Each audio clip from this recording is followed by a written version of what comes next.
नमस्कार, आपका स्वागत है भारत होम्योपैथी के यूट्यूब चैनल पर। और आज इस वीडियो में आपके एक बहुत ही कॉमन सवाल का जवाब देने वाले हैं, breakfast diet for psoriasis patient.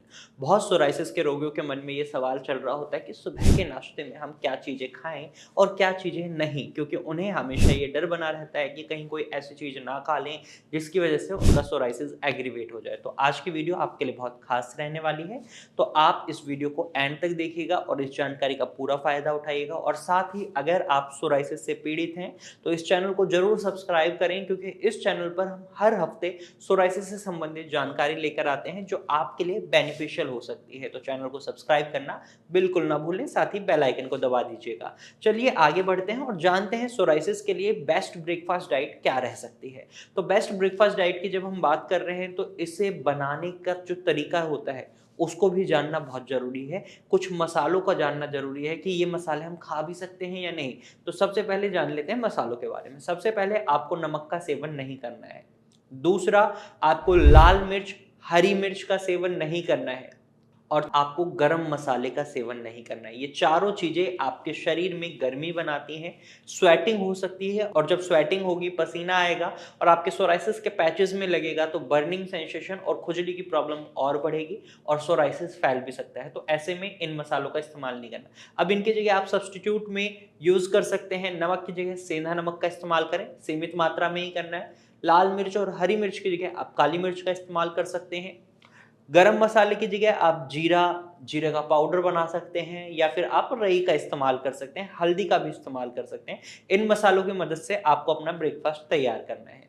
अब बात कर लेते हैं कौन से तेल में या कौन से ऑयल में आप अपने ब्रेकफास्ट को तैयार कर सकते हैं। तो आप ऑलिव ऑयल में अपना ब्रेकफास्ट तैयार कर सकते हैं, मस्टर्ड ऑयल यानी सरसों के तेल में इस्तेमाल कर सकते हैं, इवन आप देसी घी का भी इस्तेमाल कर सकते हैं, लेकिन बहुत ही सीमित मात्रा में आपको इसका इस्तेमाल करना है। आपको रिफाइंड और डालडा का भूलकर भी इस्तेमाल नहीं करना है, ये आपके सोराइसिस को बढ़ा सकता है।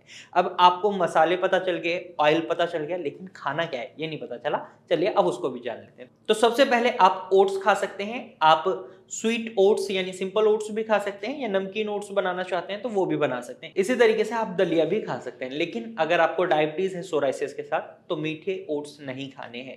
और जब आप मीठे ओट्स बना रहे हैं तो दूध आपको सिर्फ काउ मिल्क का इस्तेमाल करना है या डबल टोन्ड मिल्क का इस्तेमाल करना है, क्योंकि कई सोराइसिस रोगियों को दूध पीने के लिए भी मना कर दिया जाता है। और काउ मिल्क का भी अगर आप इस्तेमाल कर रहे हैं तो उसे डाइल्यूट फॉर्म में करना है, मतलब जितना दूध ले रहे हैं उतना पानी भी मिला दीजिए। इससे आपको दूध का फायदा भी मिलेगा और आपके शरीर पर कोई नुकसान भी नहीं होगा।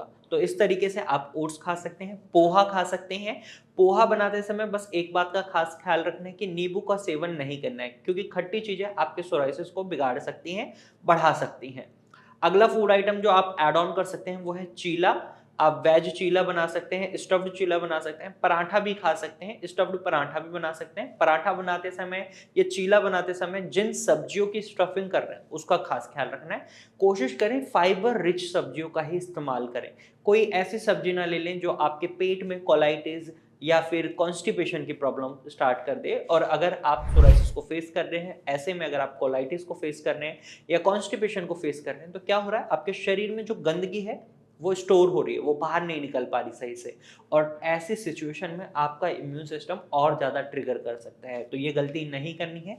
तुरंत ही आपको क्या करना है, आपको अपनी डाइट में हाई फाइबर रिच फूड्स को इंक्लूड करना है, और स्टफिंग के लिए भी हाई फाइबर रिच वेजिटेबल्स को यूज करना है। आप मूली, गाजर, प्याज का इस्तेमाल कर सकते हैं, इवन आप गोभी का भी इस्तेमाल कर सकते हैं। वहीं कई लोगों का मन करता है मॉर्निंग में छाछ पीने का या फिर आपका लस्सी पीने का। तो छाछ आप नहीं पी सकते। छाछ और लस्सी में थोड़ा डिफरेंस होता है। छाछ थोड़ी ज़्यादा थिक होती है और लस्सी थोड़ी हल्की होती है, तो आप लस्सी पी सकते हैं। वहीं कई सोराइसिस रोगियों का मन करता है साउथ इंडियन फूड खाने का ब्रेकफास्ट के टाइम। तो आप ब्रेकफास्ट में साउथ इंडियन फूड भी ले सकते हैं, जैसे आप डोसा बनाकर खा सकते हैं, मसाला डोसा खा सकते हैं, प्लेन डोसा खा सकते हैं। मसाला डोसा में खास बात का ख्याल रखना है, आलू बहुत सीमित मात्रा में ही डालने, ज़्यादा मात्रा में आलू का सेवन भी नहीं करना है।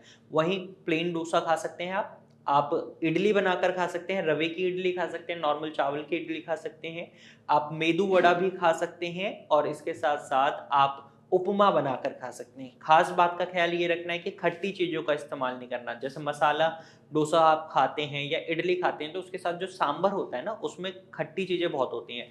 टमाटर होता है, कई लोग नींबू का रस भी डाल देते हैं, तो उनसे आपको बचना है। कोशिश करें घर पर ही बनाकर खाएँ।